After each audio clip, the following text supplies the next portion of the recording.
はい。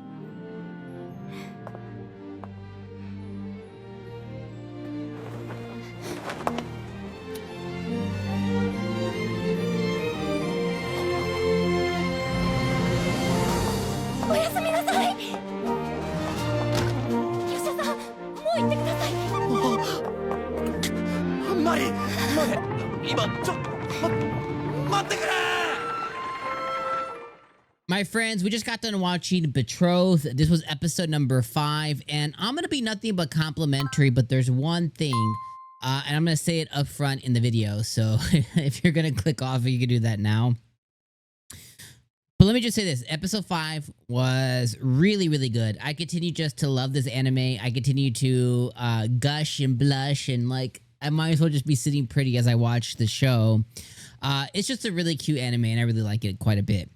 Now, episode 5 was really good. I love the dynamic between Kyros and the other prince and Mari and all the characters involved. But there is one thing that continues to come up that I just cannot get over, and it does diminish my enjoyment of the show a bit. I do have to admit that. And that is the thing to where Mari keeps mentioning, and the show keeps mentioning, that she is the replacement for her sister. That she is the, like, she's the one betrothed to her sister's ex. And I get it. The show's called Betrothed to My Sister's Ex or whatever, right? I get it. Like, but I don't understand why this continues to be such a huge, like, topic of the show.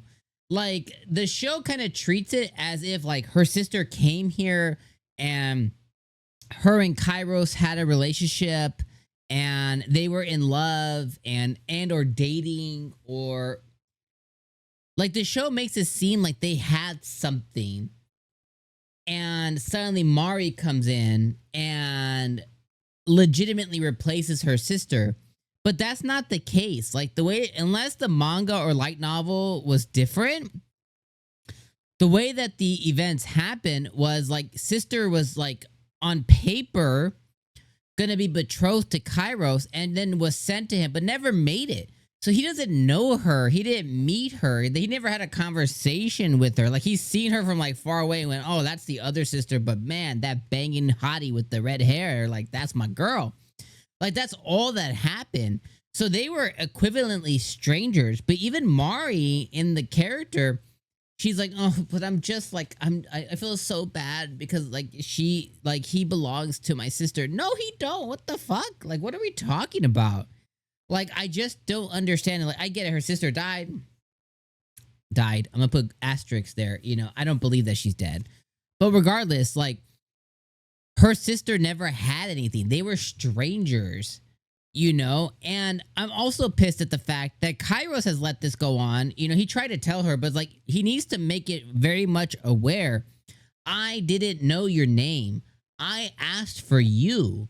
He needs to just keep telling her over and over, hey, by the way, like, I asked for you, not your sister. Like, the person I wanted and the person you're here, like, it's you, only you. I know he attempted and she was like, well, whatever. But like, he needs to keep driving that home. As well as the maid. The maid needs to keep reminding Mio. Needs to keep reminding Mari, like, hey, Kyros was dumb. Like, he thought that he got your names messed up. He didn't realize, you know, blah, blah, blah. Like, it just keeps being such a heavy theme of the show. And it's like, but it's not anything substantial. Outside of that, though, the rest of the episode was fleek. Like, I love that Kyros introduced us to his prince friend. I love their origin story about how they went to the academy as kids and they became friends by fighting. And that awoke something in me a little bit because one of my really good friends one of my best friends through high school, like one of my best friends like in high school, was this annoying ass kid behind me who kept kicking my chair, and I gave him 3 chances to stop.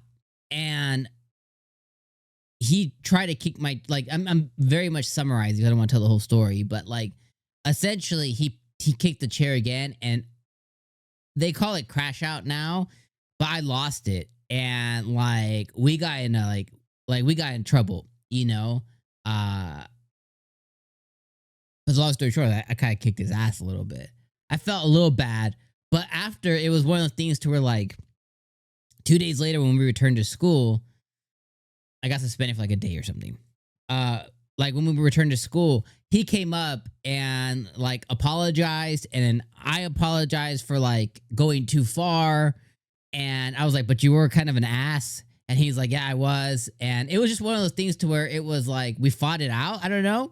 And we became really good friends after that. Which sounds so stupid speaking it aloud, but that's really how it was. And like we were friends throughout like all high school, and even after. So that I really empathize with the story here of like how Kyros and the prince, they basically just like they like, yo, you suck, no, you suck, and they just fought and they just became friends after. I'm like, it's a very guy thing, you know what I mean? But it hit home, and I was like, oh man, that's funny. So I liked that story quite a bit, and I also enjoyed how the prince kept talking really well about Kyros, not when he's around. I love the dynamic between the prince and Mio, how she really knows him and stuff.